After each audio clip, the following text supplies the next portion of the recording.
how to transform your triggers and anger into constructive dialogue. अक्सर जब लोगों को गुस्सा आता है तो वो किसी बात पे ट्रिगर होते हैं तो वो एकदम से गुस्सा आ जाएगा, रिएक्टिव हो जाते हैं। फिर वो पता नहीं गुस्से में क्या क्या एक दूसरे पे पूरी भड़ास निकाल देते हैं। उनको कुछ नहीं पता लगता उस टाइम कि वो किसको क्या बोल रहे हैं, क्यों बोल रहे हैं, उन बातों का क्या मतलब है। वो सिर्फ अपना बाहर निकालना चाहते हैं। तो वो जो टाइम होता है, वो जो फेज होता है, उसको आप एक कंस्ट्रक्टिव वे में, एक अच्छे पॉजिटिव डायलॉग के साथ कैसे हैंडल कर सकते हैं, वो आज हम सीखेंगे। So today's agendas are triggers, anger, tips and resolution and question answer. So let's understand आज का टॉपिक क्या है। Each couple has at least one recurring complain. हर कपल के बीच में एक कंप्लेन ना बार बार होती रहती। वो कितना भी करेंगे बट वो उस पॉइंट पे आके ट्रिगर होंगे। अभी कुछ एग्जांपल्स दूंगी तो आपको क्लियर होगा, और फिर अपने पार्टनर को वही कंप्लेन करेंगे। The one you should have just video tape. बस एक रिकॉर्डिंग है आपके माइंड के अंदर। जैसे ही आप ट्रिगर हुए वो रिकॉर्डिंग पट पट पट पट चलना चालू हो जाता है। Because you and up having the same fight over and over again. अब ये आपके साथ ये चीजें कितनी बार हुई हैं या होती हैं, वो आप चैट बॉक्स में टाइप करिए फटाफट से, फिर मैं आगे बढ़ती हूँ। कितनी बार ऐसा होता है कि आप एक ही पॉइंट की कंप्लेन अपने पार्टनर से बार बार करते हैं।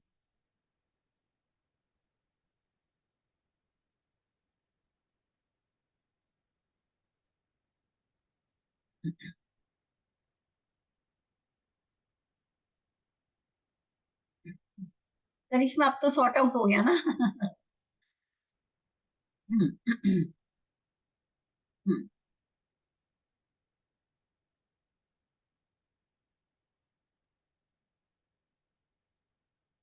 ओके। तो ज्यादातर कंप्लेन्स किस बारे में होती हैं? कम्युनिकेशन। वाइफ की कंप्लेन होती है कि हमारा हस्बैंड बात नहीं करता, हमें रिस्पॉन्ड नहीं करता, हमें साइलेंट ट्रीटमेंट देता है।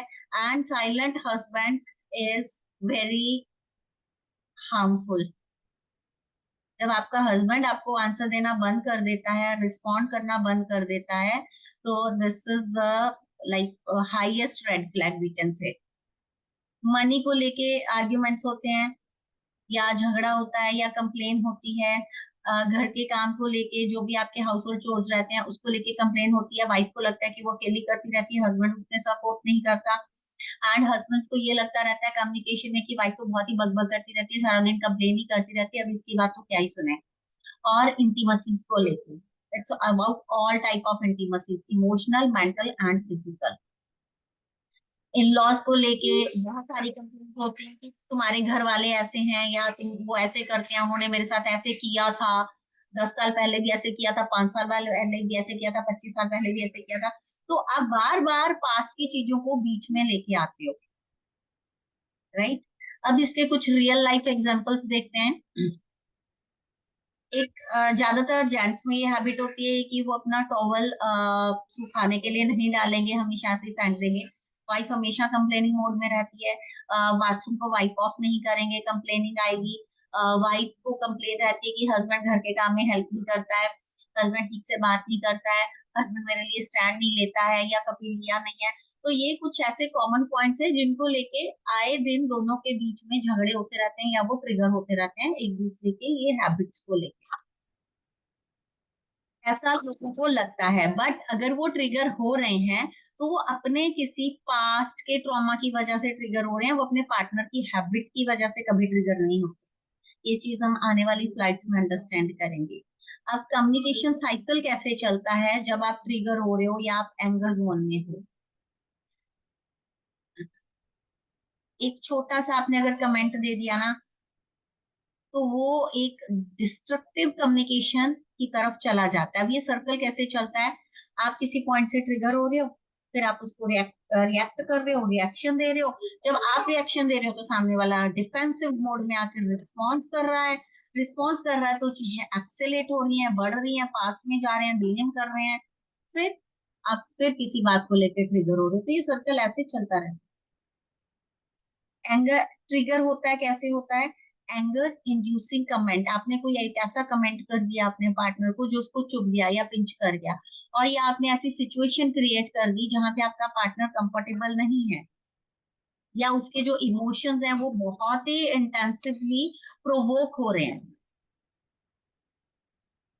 तो वो ट्रिगर हुआ। अब वो ट्रिगर हुआ तो वो कुछ ना कुछ आपको उसका एंगर बाहर निकालने के लिए कुछ तो वो उसके बदले में करेगा। Uncontrolled anger triggers aggressive communication, वो गुस्से में कुछ बड़बड़ाएगा या शाउट करेगा, या उसकी जो लैंग्वेज है वो हर्टफुल हो जाएगी। बहुत सारी लेडीज की कंप्लेंट आती है कि हस्बैंड अब्यूजिव लैंग्वेज यूज करते हैं। तो वहां पे आपको इस चीज का ध्यान रखना है कि अगर वो इनका ऐसा रिएक्शन आता है तो आप उसको ट्रिगर तक जाने ही मत दो। आपको आइडेंटिफाई करना पड़ेगा कि उनके क्या ट्रिगर पॉइंट्स हैं, और वहां पे जाके आप वो ट्रिगर पॉइंट्स को स्टॉप कैसे करेंगे। फिर जब आप रिएक्शन दे रहे हो तो सामने वाला कैसे चुप रहेगा? वो भी तो हाई फ्रिक्वेंसी के साथ काम कर रहा है, उसने कौन सा अपने माइंड की फ्रिक्वेंसीज को लो किया हुआ है। तो वो जब रिस्पॉन्ड करेगा तो वो डबल एंगर के साथ आपको डिफेंस, अपने आप को डिफेंस करेगा, या खुद को एक विड्रॉल सिचुएशन में डाल देगा। फिर क्या होगा? आपका जो ट्रिगर हुआ था, जिसको लेके आपको गुस्सा आया, आपने रिएक्शन दिया, वो और एक्सेलरेट हो जाएगा। जब वो एक्सेलेट हो जाएगा तो वहां पे क्या होता है, चीजें फिर पास्ट में जाती हैं, एक दूसरे पे ब्लेम होने लगता है, एक दूसरे के पास्ट को बार बार प्रोवोक किया जाता है, या पेरेंट्स को एलिगेट किया जाता है, तो बहुत सारी चीजें ऐसी होती हैं। फिर ये चीज रुकती नहीं है। फिर फिर वो किसी और बात पे जाके आपका पार्टनर ट्रिगर हो जाएगा, फिर वही ये सब करेगा, तो ये एक सर्कल बन जाता है। एंड इस सर्कल को ब्रेक करना हमें सीखना पड़ेगा if we really want a सुकून की जिंदगी। What are the emotional triggers? Emotional triggers are specific stimuli such as events, words, actions, or even memories that provoke has intense emotional reaction. These reactions are often disproportionate to the current situation. अगर आप किसी चीज को लेके emotionally trigger हो रहे हो, भले ही वो कोई इवेंट ऐसा हुआ हो, कोई वर्ड्स ऐसे हो, कोई एक्शंस ऐसे हो, तो जब आप ट्रिगर हो जाते हो ना, तो आप करंट सिचुएशन से हट जाते हो, और आप उसके बिल्कुल ऑपोजिट जाके चीजों पे रिएक्ट करते हो। आपको ऐसे लगता है कि ये आज जो हो रहा है ना, ये कहीं ना कहीं मेरे पास से रिलेटेड है, तो मेरा पार्टनर मेरे को जो ट्रिगर किया है उसको मुझे ऐसे हैंडल करना है। For example, a partner may feel upset when they are significant others too late. मैं बताता हूँ डॉक्टर आर्ले, डोंट वरी। जी सर।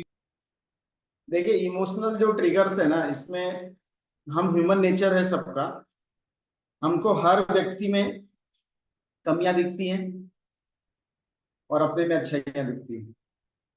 ये ह्यूमन नेचर है। हम अपने कमियों को नहीं देख पाते, दूसरी की कमियों को तरफ हमारा ध्यान ज्यादा जाता है। और पति पत्नी में खासकर हस्बैंड वाइफ जो है, अंडरस्टैंडिंग ऐसा करते हैं कि जो भी चीज हो रही है सामने वाले के साथ प्रॉब्लम है। ठीक है, क्यों होता है? जब आपकी इमोशनल बॉन्डिंग अपने पार्टनर के साथ वीक होती है तब ये चीजें होती है। जब इमोशनल बॉन्डिंग वीक होगी तो क्या होगा? आपके इमोशनल ट्रिगर्स बनेंगे, मतलब आपका पार्टनर आपको इमोशनली हर्ट करेगा। और आपको बहुत सारे केसेस में जो आपका पार्टनर आपसे दूर जा रहा है, अगर किसी और के पास जा रहा है और किसी और के बारे में अगर सोच रहा है, तो क्यों सोच रहा है और क्यों कर रहा है? यार अपनी माँ के बारे में सोच रहा है ज्यादा, अपने माँ से ज्यादा कनेक्टेड है, अपने पिताजी से कनेक्टेड है, लेकिन आपके साथ कनेक्टेड नहीं है। बहुत मैंने जेंट्स लोग का सुना है, वो तो मेरी वाइफ हमेशा अपने माँ से ही बात करते रहती है, वो जो बोलती है वही सुन के करती है।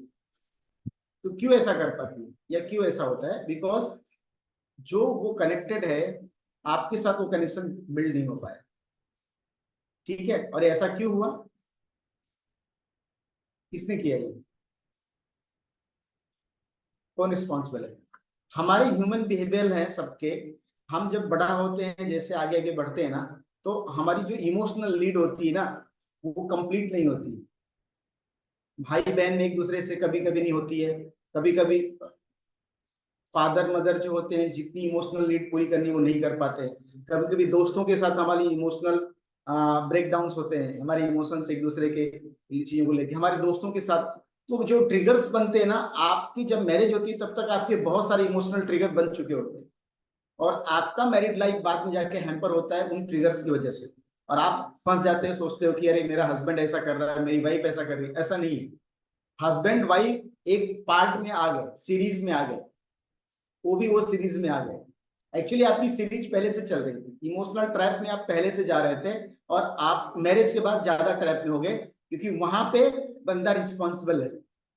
अभी तक जो लोग थे वो इतना रिस्पॉन्सिबल नहीं थे, लेकिन हस्बैंड या वाइफ रिस्पॉन्सिबल सोचते हैं कि इसने मुझे शादी की, अब इसकी जिम्मेदारी है मेरे को इमोशनली सेटिस्फाइड करना।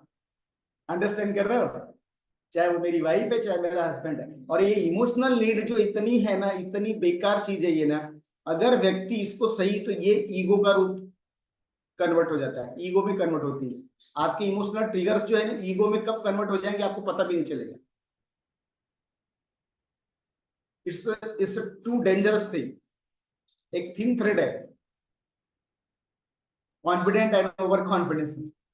ठीक है, इसी तरह जो इमोशनल ट्रिगर्स आपके जब बनते हैं, तो ये आपकी जो मेमोरीज है, पुरानी ओल्ड मेमोरीज है ना, ओल्ड चीजें ना, वो फिर से आपको इमोशनल ट्रिगर में फंसाते हैं, क्योंकि ऑलरेडी आपके माइंड ने देखा हुआ है, उसका पैटर्न बना हुआ है कि मैं जिसके साथ भी अच्छा करता हूँ लास्ट मेरे साथ वो धोखा करता है। तो जब आपका पार्टनर आता है, वो ट्रिगर फिर से एक्टिवेट हो जाता है। कितने लोग इस बात से एग्री है? अंडरस्टैंड हो रहा है कि ये चीजें वो फिर से सामने वाला, और वो ट्रिगर्स को हम फिर से, क्योंकि और हमको क्या लगता है सामने वाला हमको ट्रिगर कर रहा है, नहीं, सामने वाला ट्रिगर नहीं कर रहा, आपके ऑलरेडी ट्रिगर्स बने हुए हैं। जब आपको एक्टिवेट किए करते हैं, जो टाइम होता है फिर एक्टिवेट। मैं एक स्टोरी सुनाता हूँ तो आपको ज्यादा समझ में आएगा। एक स्टोरी बताता हूँ। एक लड़की थी, उसकी शादी हुई, तो जब भी वो शादी का म्यूजिक बनता था, म्यूजिक बजता था, जब भी शादी, वो रोने लगती थी। मैरिज का म्यूजिक बजता था, वो रोने लगती थी, रोने लगती थी। बोले, उसका हस्बैंड बोले, यार क्या है, शादी में लोग खुश होते हैं, शादी का बजता है म्यूजिक, और ये जब भी म्यूजिक सुनती है रोने लगती है, क्या? साइकेट्री के पास लेके गया उधर, उसकी हिस्ट्री पूरा निकाला। तो बोले कौन है? बोलते माँ बाप तो नहीं है इसके। फिर कौन है लड़की के? बोले इसके अंकल है। ठीक है, अंकल है। बोले क्या इसका स्टोरी क्या है, बचपन से क्या हुआ था? बोले जब ये छोटी थी ना, तो इसकी माँ एक्सपायर हो गई। ठीक है, और जब ये थोड़ी सी बड़ी हुई, 6 साल या 8 साल की थी, तो इसके पिताजी एक्सपायर हो गए। और जब ग्रेवयार्ड में लेके गया, कब्रिस्तान में लेके गया, तो वहां पे जब दफन कर रहे थे, तो ये रो रही थी, और उस बाहर जो है हॉल में किसी की मैरिज हो रही थी, और उस शादी में जो वो म्यूजिक बजता है, तो वो म्यूजिक बज रहा था और ये रो रही थी, म्यूजिक बज रहा था और ये रो रही थी, और रोते रोते उसका ट्रिगर बन गया काफी टाइम। तो जब भी उसके माइंड को वो म्यूजिक सुनाई देती थी, उसको रोना आता था। समझे? छोटी सी बात है। इस तरह से ट्रिगर्स डेवलप होते हैं। आपको किसी ने डरा दिया, धमका दिया, ये कर दिया, और आपका ट्रिगर बन गया। और वो ट्रिगर जब भी आपके सामने आपका पार्टनर आपके साथ करता है, आपको वही लगता है। धोखा दे थोड़ा सा मिला, या परसेप्शन क्रिएट कर लेते हैं, सामने वाला ऐसा कर रहा है ना, इसका मतलब कुछ इसका मतलब है, इसलिए मेरे साथ ऐसा कर रहा है, जबकि उसका ऐसा मतलब नहीं होता है। मैक्सिमम एक्स्ट्रा मैरिटल अफेयर की केसेस इसी वजह से होती है, जो हमारी इमोशनल ट्रिगर्स है ना, इसकी वजह से होती है। हमारे बॉन्डिंग एक दूसरे से वीक हो जाते हैं हमारे पार्टनर के साथ, और वहां से चीजें खराब होना चालू होती है। इमोशनल ट्रिगर को ठीक करने के लिए बहुत सारी चीजें करते हैं। देखो, हम लोग आपको बहुत सारी चीज समझाते हैं। आपको डॉक्टर हर्ली ने बहुत कुछ बताया होगा, जब फर्स्ट सेशन जिसने लिया होगा, 4 पिलर्स के बारे में बात करते हैं, उसमें एक है इमोशनल इंटीमेसी। वो बताती है इमोशनल इंटीमेसी का मतलब ये नहीं है कि एक दूसरे की जिम्मेदारियां पूरा करना।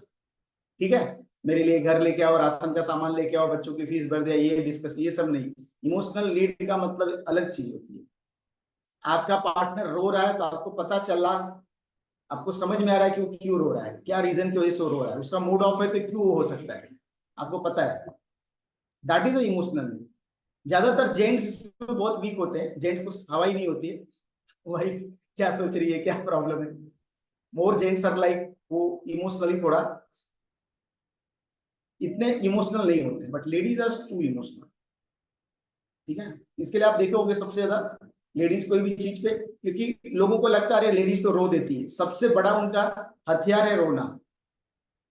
और सबसे बेस्ट चीज है मालूम है, जो लेडीज नहीं रो पाती है ना, उसके बहुत सारे इमोशनल, और बहुत लोग बार बार रोते हैं ना, तो वो बार बार कुछ भी चीज आएगा जब भी, क्योंकि जब भी उसको डिप्रेशन आया उसने रोया, जब भी कोई प्रॉब्लम वाली चीज आई तो उसने रोया, तो उसकी हैबिट बन जाएगी हर चीज में रोने का। ये भी एक ट्रिगर है, इसको ब्लास्ट करना पड़ेगा। अब आपको हम ट्रिगर्स तो बन रहे हैं, लेकिन ट्रिगर्स को ब्लास्ट कैसे करना है ना, वो डॉक्टर नेल्सन सेशन में करता है। ट्रिगर्स को ब्लास्ट करके देते हैं। आपके जो भी ट्रिगर्स बने हैं, जितने भी ट्रिगर्स बने हैं, वो सब ट्रिगर्स ब्लास्ट होते हैं जब आप चीजों को बेस्ट करने लगते हो अपने तरफ से ना। आपका जब इंटरनल चेंजेस होता है, यू चेंज इन इंटरनली, तो आपका आउट में वो सब दिखने लगता है बाहर। First you have to change internally, then you have, उसको आप बाहर फील कर सकते हो। बहुत सारे लोग को बाहर देख के लॉजिकल माइंड से, सर मैं तो ऐसा कर रही हूँ, कुछ नहीं कर रहा है, नथिंग। मंजूश्री ने किया इस फैंटास्टिक, उसके लिए जोरदार तालियां। उसने फॉलो की चीजें और वो अब वहां पे पहुंच रही है। मैंने थोड़ा दिन पहले भी बता दिया।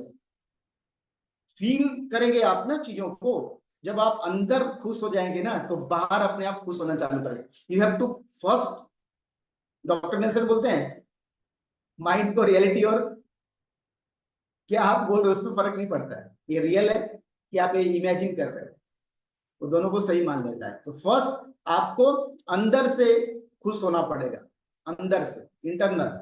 जब आप इंटरनल खुश हो जाएंगे, उसको इमेजिनेशन में देखने लगेंगे, विजुलाइजेशन में देखने लगेंगे, फिर आप इमोशनली स्ट्रांग होंगे। आपकी खुशी या आपका दुख किसी और के खुशी और दुख पे नहीं डिपेंड होगा, not depending on your partners. वो पार्टनर आपका जो बोल रहा है उसके हिसाब से आप खुश हो रहे हो या दुखी हो रहे हो, नहीं। आप चाहते हो तो आप खुश हो, आप चाहते हो तो आप दुखी हो। That is emotional. थोड़ा मेरे को ये समझाना था, बिकॉज ये बहुत अच्छा टॉपिक है डॉक्टर अली, इसलिए मैंने थोड़ा टाइम ले लिया, बिकॉज ठीक है। बाकी आप डॉक्टर अली से यस करो। Yes yes. ठीक है, ओके। तो आई थिंक कि मैंने बताया, समझ में आया सबको? यस। ग्रेट।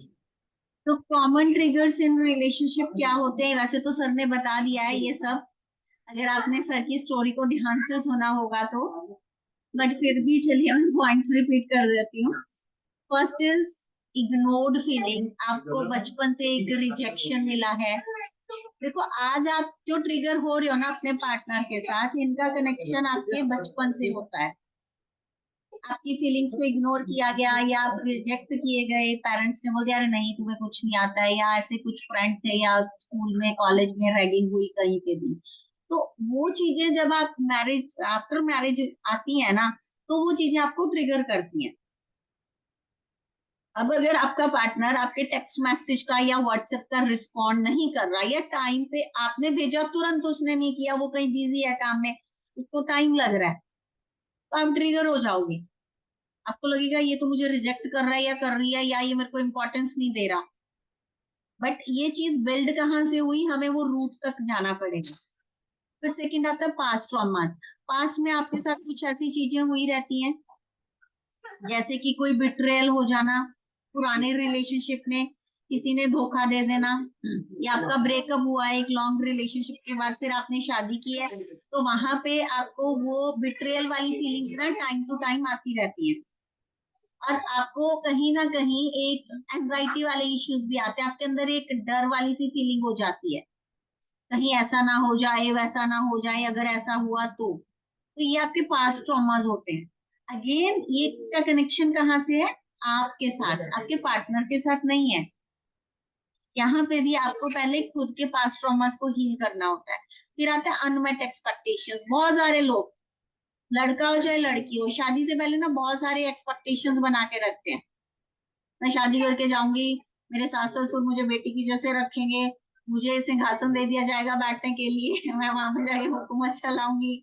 या फिर मेरी वाइफ आएगी, वो तो मेरे उठने से पहले सज धज के तैयार होगी, खाना भी बना के रखेगी, फिर सब खिला पिला के गरम गरम ऑफिस भी जाएगी, दोपहर को आके लंच भी बना देगी, फिर ऑफिस जाएगी, शाम को आके डिनर भी बनाएगी और बाकी सब भी करेगी। ये क्या है? ये अनमेट एक्सपेक्टेशन है, रियलिटी में कहाँ पॉसिबल है। जेंट्स लोग जो ऑफिस में 9 to 6 का जॉब करते हैं, क्या उनके लिए ये सब चीजें कर पाना पॉसिबल है? 4 बजे उठ के पूरी फैमिली का खाना बनाएंगे, फिर ऑफिस जाएंगे, शाम को आके फिर बनाएंगे? जब आपके साथ पॉसिबल नहीं है तो आपकी वाइफ के साथ पॉसिबल कैसे हो सकता है? तो ऐसी कुछ अनमेट एक्सपेक्टेशंस हमारे अंदर भर दी जाती हैं। किसके द्वारा? फैमिली मेंबर्स के द्वारा। आपके फैमिली मेंबर्स, या आपने बचपन से ऐसे देखा है कि मेरी मम्मा तो ऐसे करती थी। अब मम्मी का जमाना अलग था, अब का जमाना अलग है। या आपके फ्रेंड्स में आपने देखा है कि उनकी वाइफ ऐसा करके तो आपकी ऐसा करेगी। तो ये अनमेट एक्सपेक्टेशंस किसने बनाई? आपने। अब ये अनमेट एक्सपेक्टेशंस को खत्म कौन करेगा? आप करेंगे। अब ये अनमेट एक्सपेक्टेशंस को लेके अपने पार्टनर के साथ ट्रिगर होके झगड़ा करना कहाँ तक वैलिड है? फिर आता है कम्युनिकेशन स्टाइल। हर किसी का बात करने का तरीका अलग होता है। कुछ लोग एक ऑर्डरिंग बिहेवियर में बात करते हैं, एक अथॉरिटी के साथ बात करते हैं। कुछ लोगों का बिहेवियर या वे ऑफ टॉकिंग ऐसा होता है कि सामने वाले को लगता है कि मुझे डोमिनेट कर रहा है, राइट? कुछ लोगों का बिहेवियर या वे ऑफ टॉकिंग सामने वाले को इगोस्टिक लग सकता है। तो अगेन ये आपका कम्युनिकेशन है जो आपके पार्टनर को अफेक्ट कर रहा है। तो इस कम्युनिकेशन स्टाइल पे कौन काम करेगा? आप खुद करेंगे।